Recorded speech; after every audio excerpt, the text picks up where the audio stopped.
जजबद्दल अजूनही असा समज आहे, जज म्हणजे कोणीतरी म्हातारा व्यक्ती असतो. आम्हाला आजही बरेच लोक विचारतात की अरे तुम्ही एवढे कमी वयात जज कसे, हा पोरं सोरं जज कसे काय. ऑनरेबल रिटायर्ड MC छागला हे होते आणि ते माझं खूप आयडियल, मी त्यांना बघून मी मुळात या ज्युडिशियरी क्षेत्रात उतरलो सर. संघर्षाची गोष्ट अशी होती की ज्यावेळेस मी 2019 साली पास झालो होतो ही परीक्षा न्यायाधीश पदाची, तो माझा पहिला अटेम्प्ट होता आणि साहजिक आहे की पहिल्या अटेम्प्टमध्ये आपण पास झालो की खूप आनंद आपल्याला होतो. नमस्कार, मी विष्णू सानप, प्लेट्सअप मराठीमध्ये आपलं स्वागत आहे. माझ्या जे जवळ आता सध्या तिघंजणं बसलेले आहेत ते जिवलग मित्र आहेत आणि त्यापुढची त्यांची ओळख म्हणजे हे एक जबाबदार नागरिक आणि न्यायव्यवस्था आणि लोकांना न्यायदान करण्याचं, न्याय निवाडा करण्याचं मोठं काम त्यांच्यावर येऊन पडलेलं आहे. अर्थात हे तिघंही वकील आहेत आणि जिवलग मित्र. हे तिघंही एकत्र अभ्यास करतात आणि त्यानंतर हे तिघेही न्यायाधीशाची परीक्षा पास केलेली आहेत आणि सध्या ते न्यायाधीश म्हणून त्यांची निवड झालेली आहे. कसा होता त्यांचा एकंदरीत तिघांचाही प्रवास, आणि 3 मित्र एकत्र अभ्यास करतात आणि एकत्र एका परीक्षेची तयारी करून ती तिघंही पास होतात, ही घटना सध्या प्रसारमाध्यमाच्या माध्यमातून पाहतो आणि त्यांचं पुणे जिल्ह्यामध्ये शिरूर तालुक्यामध्ये त्यांचं कौतुक देखील सगळेजण करताना आपण पाहतोय. हे तिघं मित्र आहेत, त्यांचा कसा संघर्ष होता, कसा अभ्यास केला, ह्या सगळ्या गोष्टी आपण त्यांच्याकडून जाणून घेणार आहोत. माझ्यासोबत आहेत शुभम आहेत, सागर आहेत आणि अक्षय आहेत. या तिघांनी एकत्रित अभ्यास केला आणि ही परीक्षा पास झालेली आहे. तुमचं तिघांचंही सर्वप्रथम खूप खूप अभिनंदन. कसं पाहता या प्रवासाकडे? म्हणजे तिघांनाही हा प्रश्न असेल, पण तुम्हाला विचारतो मी सुरुवातीला, हा प्रवास कसा होता? निश्चित सर, 2015 पासून माझा हा लॉ क्षेत्रामधला प्रवास सुरू झाला आणि 2018 साली माझी लॉची डिग्री मला मिळाली. आणि त्यानंतर मला असं वाटलं की आपण याच्यामध्ये काय काय करिअर आहे हे शोधलं पाहिजे. त्यानंतर मला जस्टिस डिलिव्हरी सिस्टीम ज्याच्यामध्ये ॲडव्होकेट आणि जजेस हे सगळे असतात, मग त्याच्यामध्ये मला इंटरेस्ट आला आणि म्हणून मी वकिली सुरू केली सुरुवातीला. त्यानंतर मला स्पर्धा परीक्षेच्या माध्यमातून ज्युडिशरीमध्ये आपल्याला जाता येईल, न्यायदानाचं काम आपल्याला करता येईल अशी माहिती मला मिळाली. आणि त्यानंतर मी अभ्यास चालू केला आणि 2018ला मी पहिला अटेम्प्ट दिला होता. तिथपासून माझा हा प्रवास सुरू झाला. नक्कीच. मी शुभम यांच्याकडे येतो. शुभम, असं कधी वाटलं की आपण वकील झालं पाहिजेत? तुम्ही आफ्टर 12 म्हणजे 12वीच्या नंतर लॉला ॲडमिशन घेतलं होतं. कसं, म्हणजे काय इनसाईड स्टोरी आहे? म्हणजे 12वीत म्हणजे अगदीच माणूस अल्लड असतो, काय करावं हे माहीत नसतं, पण तुम्हाला असं कोणी सांगितलं होतं की आपण लॉ केला पाहिजे, त्यातून वकील होतो, त्यामधून नंतर आपण परीक्षा देऊन न्यायाधीश पण होतो? सर, 12वीला असेपर्यंत तर ह्या सगळ्या गोष्टी म्हणजे भविष्यात आपल्याला काय करायचं याच्याबद्दल जास्त माहिती नसते. परंतु मी शाळेत असताना किंवा महाविद्यालयीन जीवनात असताना मी बोलण्यात खूप पटाईत होतो. म्हणजे मी शाळेत जास्त बोलायचो. मला सगळे म्हणायचे तू दुसऱ्यांची वकिली करू नको, तू स्वतः वकील हो. माझे मित्र, मी म्हणजे जास्तच बोलायचो, शाळेतही जास्त बोलायचो, मित्रांमध्येही जास्त बोलायचो. सगळे म्हणायचे की तू वकील हो, वकील हो. त्यानंतर विचार केला की मग आता 12वी झाल्यानंतर करायचं काय? तर मग मी बोलण्यात पटाईत असल्यामुळे मलाही असा विचार आला की आपण लॉ क्षेत्राकडे गेलो तर चालू शकतो. म्हणजे दुसरं इंजिनिअरिंग, बहिणी माझ्या दोन्हीही इंजिनियर आहेत, इंजिनिअरिंग तर करायचं नव्हतं, मेडिकलला करण्याइतका मी हुशार नव्हतो. मग बोलण्यात पटाईत असल्यामुळं मग हा मार्ग निवडला. बरं सागर, तुमची काय स्टोरी? तुम्ही कसं काय निवडलं होतं? असं काय ठरवून केलं नव्हतं. आमच्या वडिलांची इच्छा होती की लॉ करावं, घरात कोणी लॉयर नव्हतं. मग त्यामुळं मी फर्स्ट जनरेशन म्हणून 2015 साली ॲडमिशन घेतलं आणि 2020ला मी पासआउट झालो. दरम्यानच्या काळात मला ज्युडिशियरीच्या एक्झामबद्दल माहीत झालं आणि मला लॉ शिकत असतानाच एकंदरीत कायद्याबद्दल खूप आवड निर्माण झाली आणि मग माझा इथून प्रवास ज्युडिशियरीत चालू झाला. माझ्या सुरुवातीच्या लांबलेल्या प्रास्ताविकामध्ये मी तुमची ओळख सांगितली, जिवलग मित्र, आणि नंतर न्यायाधीश झाले. तर तुम्ही जिवलग मित्र म्हणजे कधीपासूनचे आहेत, कुठचे आहेत तुम्ही, आणि कसा अभ्यास केलेला आहे एकत्र? खरं तर आम्ही तिघंही शिरूर तालुक्यातील आहोत आणि शिरूर तालुक्यातील असल्यामुळे आमचं स्पर्धा परीक्षा करताना आमची बॉन्डिंग लवकर झाली. शुभम सर आणि मी, आम्ही तर स्कूलमेट आहोत. आम्ही इयत्ता 5वीपासून आम्ही एकत्र, 8वीपासून आम्ही एकत्र आहोत. आणि मग स्पर्धा परीक्षा करता करता अक्षय सरांची आमची ओळख झाली. अक्षय सर आम्हाला सिनियर आहेत आणि मग आम्ही सगळ्यांनी मिळून एकत्रित अभ्यास केला आणि पुण्यामध्ये अभ्यास केला आणि मग त्यातून आम्हाला यश मिळालं. तुम्ही दोघे तर म्हणजे 5वीपासून तर 12वीपर्यंत मला वाटतं एकत्रच आहेत, तुम्ही सुरुवातीला सांगितलंय. तर मग काय या क्षेत्राकडे आवड होती की काय, म्हणजे एक कुठली तरी नोकरी करायची असती, कुठलं तरी एक निवडायचं असतं करिअर, म्हणून निवडलं होतं नेमकं? नाही, करिअर म्हणून निवडल्यानंतर पहिलं तर जास्त कोर्टात म्हणजे लॉ डिग्री घेईपर्यंत जास्त कोर्टात येणं नव्हतं. परंतु लॉ पूर्ण झाल्यानंतर आमचे सिनियर आहेत म्हणजे क्रिमिनल प्रॅक्टिशनर आहेत सचिन झालटे पाटील म्हणून, त्यांच्याकडे प्रॅक्टिस सुरू केली. आणि जशी क्रिमिनल प्रॅक्टिस सुरू केली तसा ह्या क्षेत्रात इंटरेस्ट जास्तच वाढायला लागला. म्हणजे माझी 5 वर्ष आत्ता मी अजूनही क्रिमिनल प्रॅक्टिसच करतो, माझी सरांची ही क्रिमिनल प्रॅक्टिसच आहे. आणि इंटरेस्ट वाढत असताना एक मनात एका ठिकाणी कधीतरी वाटलं की अरे यार आपण म्हणजे जे समोर ॲपियर होतो आपणही हे होऊ शकतो का, असा विचार केला. आणि आमचे गुरुवरी आहेत ज्यांचा पुण्यात क्लास आहे गणेश शिरसाट सर, यांची अकॅडमी जॉईन केली.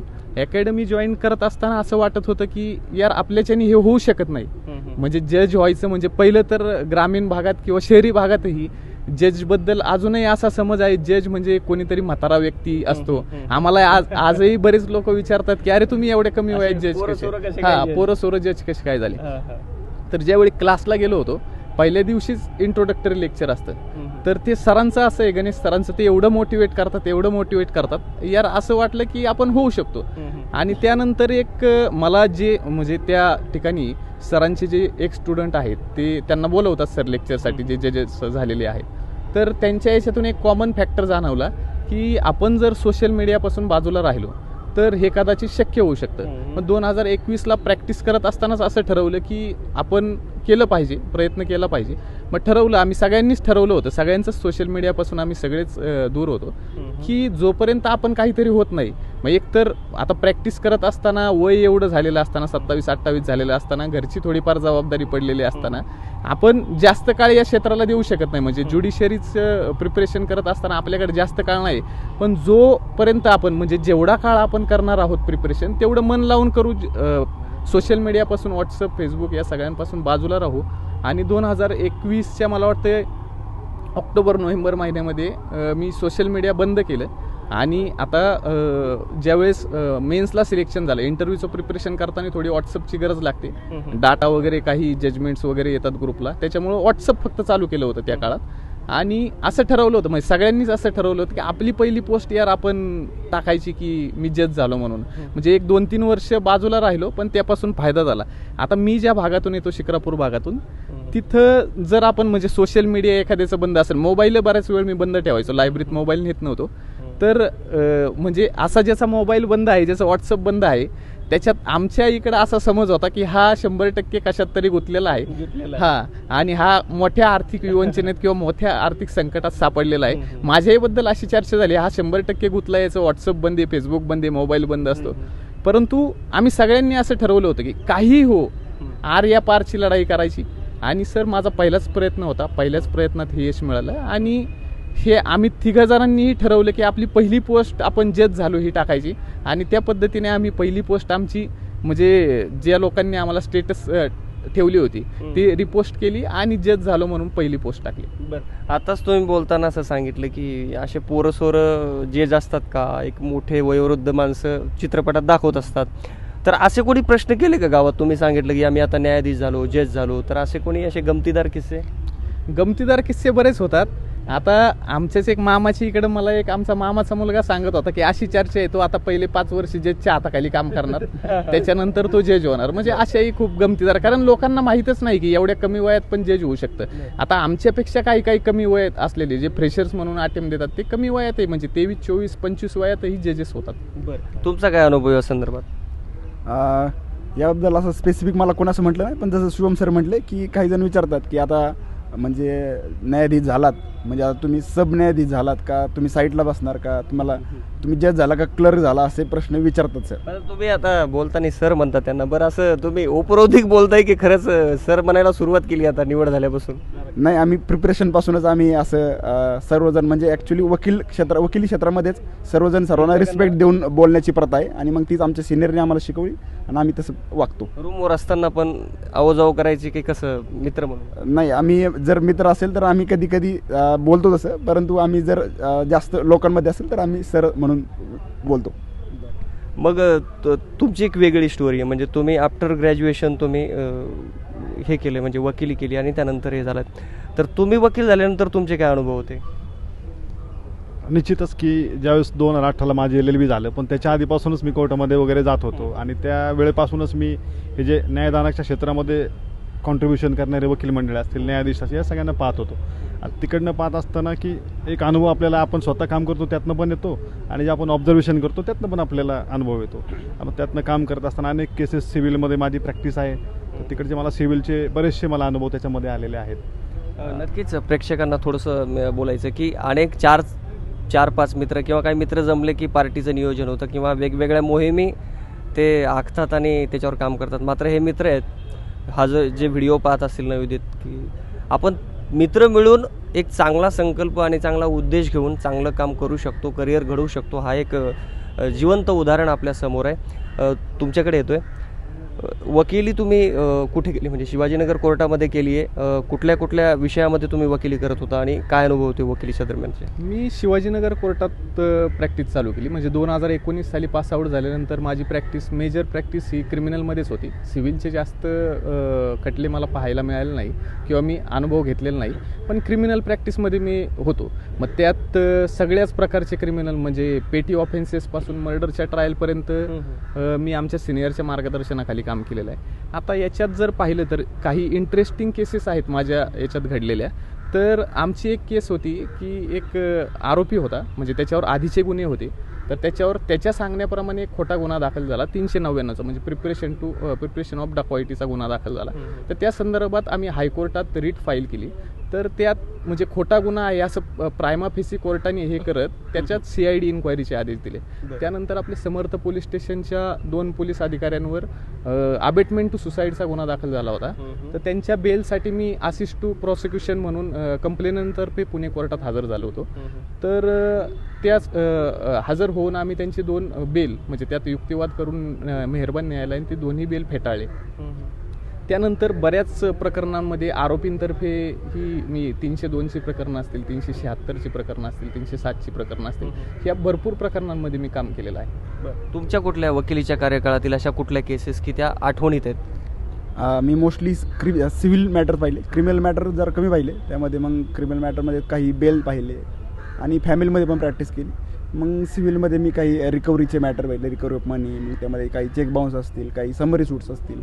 आणि मग आपल्या गावाकडे आमचं गाव शिरूर असल्यामुळे शिरूर आणि पुणे या ठिकाणी ज्या जमिनीच्या वादातले जे आहे ते पण पाहिले. आणि पुण्यामध्ये आमच्या सिनियरच्या जे ऑफिस आहे त्यांच्याकडे पण मी काम केलं.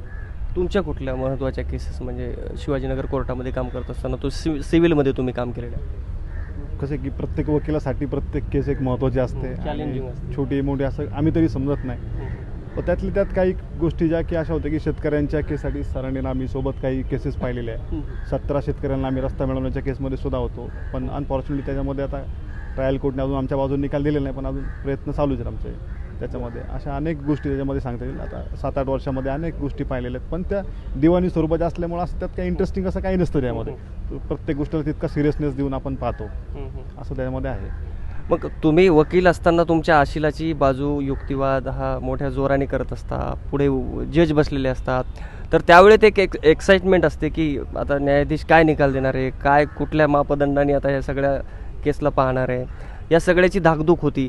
तर असे काही किस्से की एक वेगळ्या निकालाची अपेक्षा आणि दुसरे निकाल लागतात, म्हणजे स्पेसिफिक तुम्हाला सांगायचं असं सांगू शकता तुम्ही कुठली घटना, केस, किंवा असं काही होतं का? आता तुम्ही स्वतः न्यायाधीश झालेले आहेत, तर कसा अनुभव आहे हा सगळा? निश्चित आपल्या न्यायपालिकेमध्ये सगळ्या गोष्टी लिखित स्वरूपामध्ये दिलेल्या आहेत आणि त्याच्यामध्ये त्या नियमांमध्ये आपण जी मागणी करतोय ती बसत असेल तर न्यायाधीशांना पण त्याच्यामध्ये त्या पद्धतीचा निकाल द्यावा लागतो. आणि अनेकदा आपण वकील म्हणून प्रिपरेशन एखाद्या केसचं करतो, त्याच्यामध्ये अभ्यास करतो आणि ती बाजू आपण न्यायालयासमोर ज्यावेळेस मांडतो तर आपल्याला निश्चित एक कॉन्फिडन्स असतो की निकाल आपल्या बाजूला लागणार आहे. परंतु न्यायाधीश साहेब आपल्या सगळ्यांपेक्षा तज्ज्ञ असतात, त्या गोष्टीमध्ये त्यांचा अभ्यास असतो, मग त्या गोष्टीचे आकलन करतात आणि त्या दृष्टीने तो निकाल देतात. मग तो निकाल आपल्या बाजूने आला किंवा आपल्या विरोधामध्ये आला तो निकाल योग्य असतो, असं एक माझं म्हणणं त्यामध्ये आहे.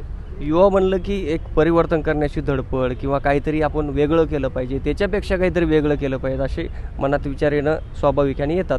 तर तुम्ही आता युवा आहात, वकील झालात आणि आता न्यायाधीशाच्या भूमिकेमध्ये जाणार आहेत, तर या न्यायालयीन व्यवस्थेमध्ये काहीतरी वेगळं चेंजेस आपण केले पाहिजेत असं कधी मनात आलं का? आणि काय आता भविष्यात तुम्ही आता न्यायाधीश झालेलेच आहात, तर काय असं करण्याचा तुमचा मानस आहे का?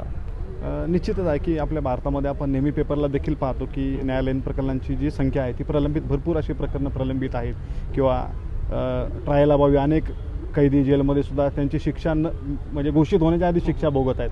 सो निश्चित आमच्या सगळ्यांचा माणूस त्या पद्धतीचा आहे की पेंडन्सी जी आपली झालेली आहे ती फास्ट ट्रॅक पद्धतीने थोडं काम चालवून किंवा त्याच्यामध्ये अजून इनोव्हेटिव्ह स्वरूपाचे बदल करून कोणत्याही पार्टीची त्याची जी बाजू आहे ती अबाधित ठेवून आम्ही त्या ठिकाणी फास्ट ट्रॅक पद्धतीने निकाल देण्याचा प्रयत्न त्या निश्चित आमचा असणार आहे. जे काय सजेशन्स आम्हाला भविष्यामध्ये अकॅडमीकडून आम्हाला मिळतील त्या दृष्टीने आम्ही काम करून ही जी पेंडन्सी आहे ती संपवण्याचा आमचा सगळ्यांचा प्रयत्न असणार आहे. नक्कीच बरेच यांनी आता चांगला विषय काढला की प्रकरणं निपटारा पटकन होत नाही. निपटारा म्हणजे न्याय देणं पटकन होत नाही, कारण तसे किचकट आणि क्लिष्ट अशा केस असतात. मात्र तुम्ही अशा काही जास्त परिश्रम म्हणा किंवा वेगळ्या क्लुप्त्या वापरून म्हणा हे झटपट काम करण्याचं काही असा मानस आहे का तुमचा?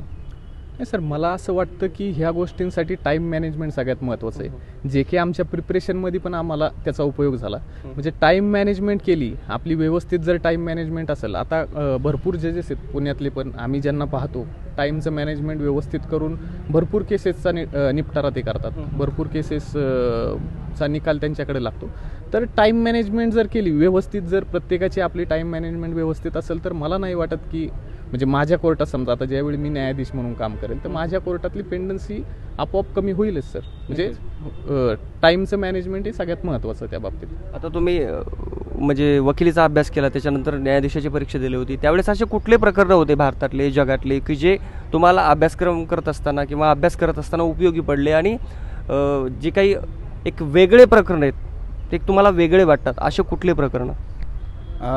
ज्युडिशरीचं प्रिपरेशन करत असताना ह्या ज्या मुळात सिलेबसला धरून अभ्यास करावा लागतो आणि जर इंटरव्ह्यूची प्रिपरेशन करत असेल तर त्यासाठी सिलेबस नसतो. मग त्यासाठी जसं आपण म्हटलं की महाराष्ट्रामध्ये किंवा भारतामध्ये जे की प्रश्न प्रामुख्याने उद्भवलेले आहेत नव्याने, मग अशांचा अभ्यास करून मग त्यासाठी ओपिनियन फ्रेम करून मग त्याचा अभ्यास करून इंटरव्ह्यू द्यावा लागतो सर. पण असे कुठले प्रकरण आहेत तुमच्याकडे येतोय की ते इंटरेस्टिंग आहेत खरंच, त्यांचे निकाल, त्याचं कामकाज हे भारतातले, तुम्ही आता अभ्यासक्रम केला असं अभ्यासक्रमचे, पण त्या व्यतिरिक्त असे कुठले प्रकरण तुम्हाला असे कुतूहल वाटलं त्या प्रकरणाबद्दल?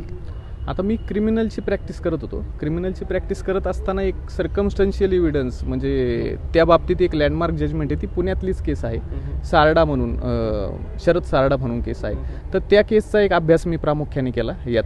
आणि जर कॉन्स्टिट्युशनल मॅटरचा जर विचार केला तर आर्टिकल 370चा एक मॅटर होता, सेम सेक्स मॅरेज होतं. त्यानंतर असे बरेच विषय होते जेणेकरून म्हणजे ह्याचा जास्त फायदा आम्हाला एसे रायटिंग असतं. त्या एसे रायटिंगसाठी लेटेस्ट जे लॉ संदर्भातले टॉपिक आहेत त्याच्यावर एसे विचारला जातो, 20 मार्काचा एसे असतो. आणि इंटरव्ह्यूच्या काळात आत्ता जे ज्युडिशरीमध्ये चाललेलं आहे किंवा जे लेटेस्ट लॉ क्षेत्रातलं काही अमेंडमेंट असतील किंवा नवीन सुप्रीम कोर्टाचे, ऑनरेबल हायकोर्टाचे निकाल असतील याबद्दल विचारलं जातं. मलाही एक असाच प्रश्न इंटरव्ह्यूला पॅनल मेंबरने विचारला होता. आपले जे इंडियाज गॉट लॅटेंट शो होता त्या संदर्भात मला ओपिनियन विचारलं होतं आणि त्या संदर्भात आम्ही म्हणजे अशा प्रत्येक केसवर आम्ही चर्चा केली होती, त्याबद्दल एक आपलं ओपिनियन काय. त्यानंतर बऱ्याच जणांना महाकुंभ मेळ्याच्या त्यावर ही ओपिनियन विचारलं होतं. म्हणजे असे प्रश्न आम्ही जे चर्चा केली होती आधी त्यातून आम्ही टॅकल करू शकलो. तुम्ही आता न्यायाधीशाची परीक्षा दिली तर तुमच्याही पुढे असे काही न्यायाधीश आले असतील की बाबा त्यांच्याकडे बघून आपल्यालाही तशाच पद्धतीने काम करायला आवडेल, किंवा कोण आयडियल होतं तुमचं वकिलीमध्ये किंवा न्यायाधीशामध्ये? न्यायाधीशांमध्ये आयडियल म्हणत तर एक सेशन जज होते, मी आता नाव घेत नाही त्यांचं, इथं सेशन जज होते. त्यांचं काम मला खूप आवडायचं. म्हणजे रोखठोक भूमिका आणि लॉवरची कमांड जी होती ते म्हणजे सर्वच, मीही नाही परंतु माझे सिनियर वगैरे पुण्यातले सर्वच सिनियर त्यांचं नाव घ्यायचे की न्यायाधीश असावा तर असा. आणि माझाही असा मानस आहे की त्यांच्याकडे बघून आपण या क्षेत्रात जर प्रवेश करत असेल तर त्यांच्यासारखं काहीतरी काम करायचं, असा माझा मानस आहे. आता देशभर आपल्या भरपूर न्यायाधीश आहेत, वकील आहेत नामांकित, त्यापैकी असे कुठले तुम्ही त्यांना फॉलो केलं किंवा सुरू आहे तुमचं फॉलो? जर माझं जर आवडतं जर न्यायाधीशांपैकी जर नाव सांगायचं म्हटलं तर आमचे बॉम्बे हायकोर्टचे पहिले chief justice honourable retired MC Chagla हे होते आणि ते माझं खूप आयडियल. मी त्यांना बघून मी मुळात या ज्युडिशरी क्षेत्रात उतरलो सर. तुम्ही कुठल्या न्यायाधीशांचं नाव टाळलं म्हणजे ते म्हणतील कोण आहेत म्हणजे आम्हालाही नव्याने माहिती होईल की कोण आहेत ते. नावंदर साहेब म्हणून होते. हम्म. ते आता दुसरीकडे पोस्टिंग आहे त्यांची. हम्म. पण त्यांचं काम मला खूप आवडायचं. म्हणजे मला काम नसेल तर मी त्यांच्या कोर्टात जाऊन बसायचो. त्यांच्या कोर्टात मोठे मोठे खटले चालायचे आणि नावंदर साहेबांच्या कोर्टात बसणं म्हणजे एक मेजवानीच असायची. मेजवानी म्हणजे अशी की साहेब स्वतः, साहेबांचा एवढा अभ्यास होता की एखादा गोष्ट क्रॉसमध्ये वगैरे आली तर ते त्याच्यावर सायटेशन द्यायचे. हा प्रश्न तुम्ही विचारू शकता, विचारू शकत नाही या संदर्भात. तुमचे कोण होते आयडियल? आता खऱ्या अर्थाने मी ज्यांच्यासमोर कामं चालवली आणि ज्यांच्याकडे पाहून मला प्रेरणा मिळाली अशा अनेक न्यायाधीश त्याच्यामध्ये होते. मी शिरूरमध्ये काम केलेलं आहे, पुण्यामध्ये केलेलं आहे, पिंपरी चिंचवडमध्ये देखील काम केलेलं आहे. अशामध्ये एक अभिजित देशमुख साहेब होते जे JMFC होते आणि ज्यांच्याकडे पाहून खऱ्या अर्थानं मला प्रेरणा मिळाली की मी सुद्धा तरुण वयामध्ये न्यायाधीश होऊ शकतो. साहेब आता मला वाटतं नगरमध्ये त्यांची पोस्टिंग आहे, पण तो खूप इम्प्रेसिव्ह माणूस होता. कामाला जसं शुभम सरांनी सांगितलं की रोखठोक त्यांचा स्वभाव होता आणि तितकंच नॉलेज.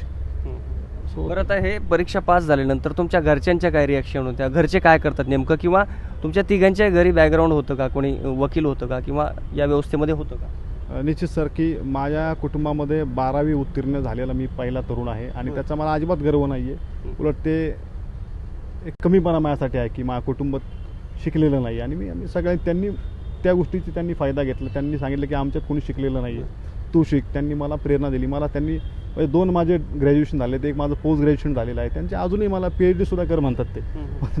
असं त्यांचं सगळं आहे आणि शेतकरी कुटुंबातले आमचे सगळं बॅकग्राऊंड आहे. शेतकरी आहेत, वारकरी आहेत, असा सगळा बॅकग्राऊंड आहे. भरपूर शेती म्हणल्यावर भरपूर खर्च पण तुमच्या आईवडिलांना उचलावा लागणार आहे. म्हणजे किती त्यांनी संघर्ष केला तुमच्यासाठी? निश्चितच आहे की शेतीतून शेतमाल काढणे, विकणे असा त्याचा संघर्ष होता. तिकडनं त्यांनी मला सुरुवातीच्या कालावधीमध्ये पैसे पुरवलेले आहेत. त्यानंतर आम्ही वकिली करत असताना स्टायपेंड आम्हाला सिनियरकडून मिळायचा किंवा ज्या स्वतः आम्ही केसेस पाहत होतो त्याच्यामधून काही प्रमाणामध्ये फीज आम्ही क्लायंटकडून वगैरे घेत होतो. त्याच्यातून आम्ही सगळं हे आर्थिक आमचं चालवलेलं आहे. एक पाठीमागे वळून पाहताना अशा कुठल्या गोष्टी आठवतात की खरंच फार संघर्षमय तो काळ होता? अशा कुठल्या आठवणी आहेत? सगळ्यात संघर्षाची गोष्ट अशी होती की ज्यावेळेस मी 2019 साली पास झालो होतो ही परीक्षा न्यायाधीश पदाची, तो माझा पहिला अटेम्प्ट होता आणि साहजिक आहे की पहिल्या अटेम्प्टमध्ये आपण पास झालो की खूप आनंद आपल्याला होतो. परंतु त्याच्यानंतर की काही तांत्रिक बाबी त्याच्यामध्ये आल्या आणि त्यानंतर माझं सिलेक्शन पास झालं होतं, परंतु माझं सिलेक्शन त्या पदाकरता झालं नाही. आणि तिथपासून 2025पर्यंत हा जो 6 वर्षांचा काळ आहे हा अत्यंत म्हणजे त्रासदायक म्हणता येईल आपल्याला. त्याच्यातून पण त्या त्रासातून मी शिकलो की आपल्याला काही गोष्टी सहजतेने सोडता आलेल्या पाहिजेत आणि काही गोष्टी मिळवण्याची आपली जिद्दही आपली असली पाहिजे. आणि त्या 6 वर्षात मी हे शिकलो की आपण जे स्वप्न पाहिले ते कधी सोडायचं नसतं आणि आपले प्रयत्न जर प्रामाणिक असतील तर आपण जे स्वप्न पाहिले तिथं आपण नक्की पोहोचू शकतो. परीक्षा पास झाल्यानंतर पहिला फोन करून हा निकाल कोणाला सांगितलं?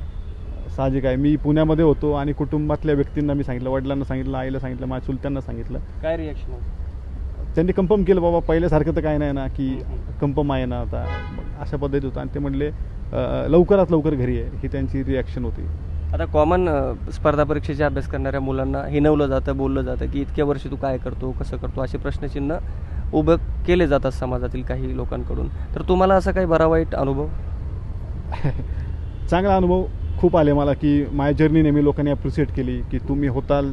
आणि मला अनेक लोकांनी, ही दोघांनी असतील, अनेक माझे मित्र आता आहेत, त्या सगळ्यांनी नेहमी सपोर्ट केला. परंतु त्याच्यामध्ये क्रिटिसाईज पण अनेक लोकांनी केलं की ज्यावेळेस माझं पहिलं सिलेक्शन झालं होतं त्यावेळेस म्हणले की बाबा काय फ्रॉड वगैरे होतं का, तुम्ही सगळ्यांना जाहिरात केली, पेपरला बातमी आली, ते काय फ्रॉड वगैरे होतं का, किंवा अशा पद्धतीच्या अनेक टीका झाल्या. परंतु त्या गोष्टीला आपण एक प्रेरणा म्हणून घ्यायचं असतं आणि त्या उत्तरांना आपल्या निकालाने आपण उत्तर द्यायचं असतं, या मताचा मी आहे. त्यामुळे आम्ही सगळ्यांनी मिळून प्रामाणिकपणे कष्ट घेतले. जवळजवळ 6 ते 7 वर्षांचा आमचा सगळ्यांचा हा स्पर्धा परीक्षेचा अभ्यासाची जर्नी होती, ती कुठेतरी एका चांगल्या पॉईंटवरती येऊन थांबली आणि आम्ही सोबत सगळे पास झालो, याचा आनंद निश्चित आज आहे. तुमच्यातल्या काही गमती जमती, एक म्हणजे तुम्ही सोबत अभ्यास करायचं, काय असे कुठले गमती जमतीचे किस्से तुमच्यात घडलेले? आम्ही इंटरव्ह्यूचा जो मेजर आमचा अभ्यास होता तो आम्ही MMCC कॉलेजच्या पुढं एक गार्डन आहे, त्या गार्डनमध्ये रोज संध्याकाळी 3 ते 6, 6:30पर्यंत बसायचो. तर तिथं आमचा अभ्यास, अजूनही आमचे मित्र असायचे. आम्ही त्या काळात असं ठरवलं होतं की आता हे प्रिपरेशन करत असताना मॉक, आता आम्ही बऱ्याच सिनियर लोकांकडे मॉक दिला, परंतु आपला जर कॉन्फिडन्स बूस्ट करायचा असेल तर मॉक, जास्तीत जास्त मॉक देणं हा एक ऑप्शन आहे. मग त्या काळात आम्ही असं ठरवलं की दोघा जणांचा पॅनल असतो आम्हाला, दोघांनी पॅनल मेंबर व्हायचं आणि एकाचा इंटरव्ह्यू घ्यायचा. तर असं रोज आम्ही 2-2 जणांचे इंटरव्ह्यू घ्यायचो. त्या काळात म्हणजे आमचं हसी मजाक वगैरे त्या काळात भरपूर, म्हणजे आम्हाला नव्याने काही गोष्टी शिकायला मिळाल्या. त्यानंतर तो जो काळ होता म्हणजे बरेच विद्यार्थी आम्ही बघतो इंटरव्ह्यूला आल्यानंतर की स्ट्रेस असतो त्यांच्यात, एक भीती असते की आता कसा जाईल इंटरव्ह्यू, कारण इंटरव्ह्यूला काही लिमिट नाही आहे. इंटरव्ह्यूला कोणताही प्रश्न विचारू शकतो, म्हणजे काही तुमच्या गावाचं नाव, गावाचा इतिहास, तुमचं नाव, नावाचा इतिहास, तुमच्या गावातली नदी किती किलोमीटर आहे, कुठं संपती, म्हणजे याचा आणि लॉ क्षेत्राचा तसा काही संबंध नाही, परंतु असे प्रश्न विचारले जातात. मग हे टॅकल करण्यासाठी म्हणजे आम्हालाही आमच्या सरांनी सांगितलं होतं की हे प्रश्न फक्त तुमचा कॉन्फिडन्स चेक करण्यासाठी असतात. हे प्रश्न चुकले किंवा तुम्हाला आले नाही यातून तुमचं काय फेल्युअर वगैरे हे सक्सेस ठरत नाही. तर हा जो कॉन्फिडन्स होता ते बूस्ट करण्यासाठी आमची जी चर्चासत्र आम्ही तिथं करायचो. म्हणजे माझा स्वतःचा अनुभव असा की आम्ही चर्चा करत असताना 4-5 जणांनी असं ठरवलं की आता माझी क्रिमिनलची प्रॅक्टिस होती, एक सेक्शन 34 कॉमन इंटेन्शन आणि सेक्शन 149 कॉमन ऑब्जेक्ट, हे 2 सेक्शनवर तुम्ही सर्वांना समजून सांगा. तर मी जवळजवळ 1 तास ह्याच्यावर समजून सांगितलं होतं, एक्झाम्पल वगैरे, आणि माझा जवळजवळ 25% इंटरव्ह्यू हा त्या 2 सेक्शनवरच गेला. त्याच्यामुळे मी त्या बाबतीत एवढा कॉन्फिडंट होतो की मी सगळी उत्तरं त्या ठिकाणी बरोबर देऊ शकतो. वकील म्हणलं की चेहऱ्यावर एक ट्रेस असतो आणि एकदम कायद्याच्या चौकटीत हे कलम, ते कलम, हे आर्टिकल, ते आर्टिकल असं बोललं जातं. तुम्ही मित्रामध्ये बोलत असताना कशी हशी मजाकमध्ये कधी आर्टिकलचा अभ्यास केला का, या आर्टिकल अंडर किंवा या कलमा अंतर्गत तू गुन्हा केलेला आहे, असं शिक्षा तुला होऊ शकते, असं काही गमतीजमतीदार किस्से? सर असं आम्ही नेहमीच होतं, कुठंतरी जेवायला गेलं किंवा कुणाचा मोबाईल दुसऱ्या मित्राने घेतला तर आम्ही लगेच त्या ऑफेन्सचे इन्ग्रेडियंट्स फुलफिल होतात का नाही होत, मग तिथून सर आमचं डिस्कशन चालू होतं आणि ते कंटिन्यू राहतं. आणि मुळात काय होतं सर, आम्ही तिघांना लॉची आवड असल्यामुळं सर ही चर्चा कुठपर्यंत चर्चा पुढे जात एका लँडमार्क जजमेंटपर्यंत जाते आणि मग त्या लँडमार्क जजमेंटवर आमची चर्चा चालू होती. असं सर खूप आम्ही हास्य मजा केलं. जसं शुभम सरांनी सांगितलं, आम्ही इंटरव्ह्यूला मॉक इंटरव्ह्यू घ्यायचा आम्ही मानस ठेवला होता. त्यावेळी एक विद्यार्थी समोर बसायचा आणि 8 जण त्याला प्रश्न विचारायचे आणि आम्ही सर्व एकमेकांना चांगले ओळखत असल्यामुळे कधी कधी विद्यार्थ्याची प्रॅक्टिस सिव्हिल असताना त्याला क्रिमिनलमध्ये प्रश्न विचारायचे किंवा वैयक्तिक बाबतीत त्याला टेस्ट करायचं की बाबा हा भावनिक होतो का, मग असं आम्ही मॉक इंटरव्ह्यू घेतले सर. तुम्ही जॉली LLB चित्रपट फार एक इंटरेस्टिंग चित्रपट आहे, तो पाहिलेला आहे का? असे चित्रपट तुम्ही पाहता का आणि कसे एन्जॉय करता? हो, तो चित्रपट म्हणजे मला तर वाटतं जॉली LLBचा फर्स्ट 2 जो होता त्याचा फर्स्ट डे फर्स्ट शोचा आम्ही पाहिला होता. तर एक म्हणजे सगळ्याच वकिलांमध्ये असा लॉ क्षेत्रातला काही क्षेत्राशी निगडीत चित्रपट वगैरे येत असेल तर सगळ्यांमध्येच थोडं हे असतं की आपण पाहिला पाहिजे. आम्हीही पाहिला, एन्जॉय केला पिक्चर. परंतु असं होतं बऱ्याच वेळा की आपल्याकडं म्हणजे बरीच लोक जी आहेत त्यांना न्यायव्यवस्थेबद्दल जास्त माहिती नाही. आता ज्यांच्या संदर्भातील काही केस वगैरे चालू आहेत त्यांना माहिती असतं, परंतु टी व्हीतलं पिक्चर म्हणजे पिक्चरमधलं, मूवीमधलं किंवा सिरियल वगैरे बघतो त्यातलं कोर्ट आणि खरं कोर्ट यात जमीन आसमानचा फरक आहे. म्हणजे त्या कोर्टात जर आपण पाहिलं पिक्चरमध्ये तर एकाच दिवशी आरोपीला म्हणजे एकाच दिवशी गुन्हा घडतो, त्याच दिवशी त्याला कोर्टात हजर करतात, त्याच दिवशी दोन्ही वकिलांचं आर्ग्युमेंट होतं, क्रॉसही त्याच दिवशी होते, त्याच दिवशी जजमेंटही होते. त्यामध्ये मूवीमध्ये जे पाहतो बऱ्याच लोकांचा समज असतो की अरे पिक्चरमध्ये तर एका दिवसात होतं, यांना 5-5 वर्ष का लागतात, तर तसं नाही. ह्या सगळ्या टेक्निकल गोष्टी बघून हे करावं लागतं. नक्कीच. तर आता अलीकडच्या काही केसेस पाहून अनेक लोकांच्या मनात प्रश्न तयार झालेले आहेत की अरे कोर्टात पण काय निकाल आता लागू शकत नाही आणि लागला तर फार उशिरा लागतो. तर तुमचं काय मत आहे याबद्दल? जे काही अशा काही केस आहेत याची चर्चा देशभर होती, तर या सगळ्या गोष्टीबद्दल तुम्ही लोकांना काय सांगाल की कशा प्रकारे त्यांना आश्वासित कराल की नाही ही अशी व्यवस्था नसते, की काहीतरी वेगळं असतं?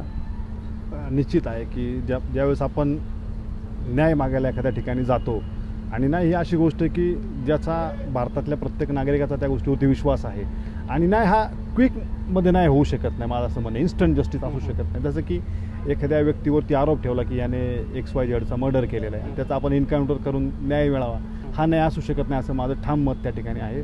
आणि न्यायव्यवस्था सर्व बाबींचा विचार करते, त्याचं परीक्षण करते, त्यानंतर हा निकाल दिला जातो आणि त्यामुळं हा वेळ न्याय देण्यासाठी लागला जातो. तर ते साहजिक आहे, परंतु न्याय ही काही इतकी सहज गोष्ट नाही आणि म्हणून त्या गोष्टींचा थोडा विचार विनिमय करून दिला जातो, त्यामुळे तो थोडा उशीर होतो. परंतु आम्ही तोच एक विचार घेऊन ज्युडिशरीमध्ये सगळे आलेलो आहोत की कशा पद्धतीने आपल्याला लवकरात लवकर या सगळ्या प्रकरणांचे आपल्याला डिस्पोज ऑफ करता येतील, तोच एक विचार आम्ही घेऊन आलेला आहोत. नक्कीच. या चर्चेचा आता शेवटचा प्रश्न आहे, त्यांना मी विचारतोय, तुम्ही आता एक जबाबदार एका पदावर बसतात, न्यायदानासारखं सगळ्यात मोठं काम तुमच्याकडे आहे, काय खोटं काय खरं आहे सगळ्याचा न्याय निवाडा करण्याची ताकद आता तुमच्याकडे संविधानाने कायद्याने दिलेली आहे. तर तिचा वापर कसा करणार आहे तुम्ही? तुम्हाला हा जेन्युइन प्रश्न आहे, कारण यापुढची पिढीचे एक जबाबदार तुम्ही पद तुमच्याकडे असणार आहे. मला असं वाटतं बऱ्याच अंशी आपल्या लोकांमध्ये म्हणजे कायद्याबद्दल जनजागृती नाही आहे. तर म्हणजे न्यायाधीश म्हणून मी काही जनजागृतीचं काम करू शकत नाही, पण माझ्या कोर्टात आता एक साधा अनुभव सांगतो. बऱ्याच लोकांना असं वाटतं म्हणजे आरोपी अरेस्ट ज्यावेळी होतो त्यावेळी पहिल्यांदा त्याची PC घेतली जाते, म्हणजे पोलीस कस्टडी होते, नंतर त्याची मॅजिस्ट्रेट कस्टडी रवानगी होते, PCR आणि MCR असं त्याला म्हटलं जातं. तर बऱ्याच लोकांचा असा समज आहे, म्हणजे अजूनही मला बरेच जण विचारतात, सर 2 दिवसाची PC झाली म्हणजे आता 2 दिवस मारणार का त्याला? म्हणजे असं नाही, लोकांमध्ये ती जनजागृती नाही, किंवा लोकांचा असा अजूनही असा समज आहे की PC घेतली म्हणजे 2 दिवस पोलिसांना त्याला मारायचा अधिकार दिलेला आहे. तर असं काही नाही.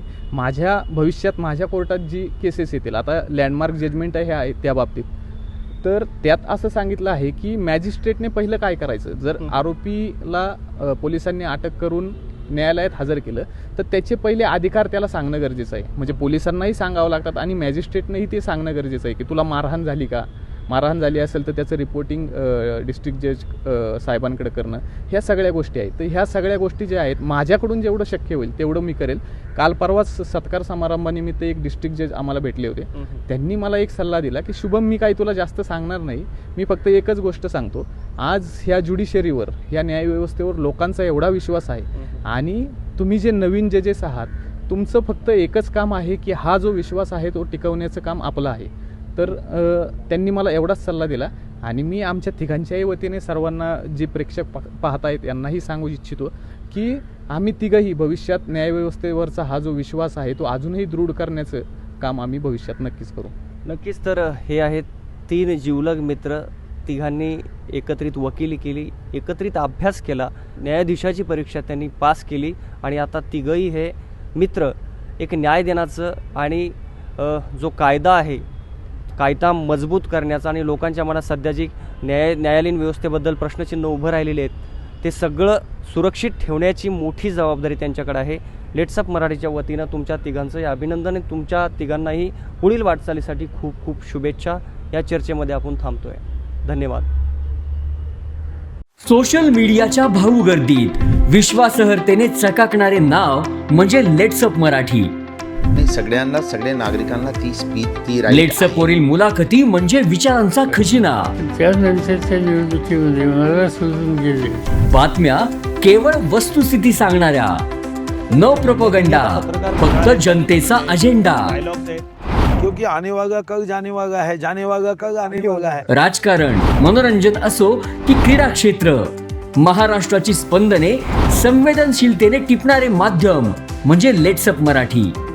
जगासोबत एक पाऊल पुढे राहण्यासाठी लेट्स अपचे ॲप, सोशल मीडिया आणि वेबसाईट सोबत कनेक्टेड रहा.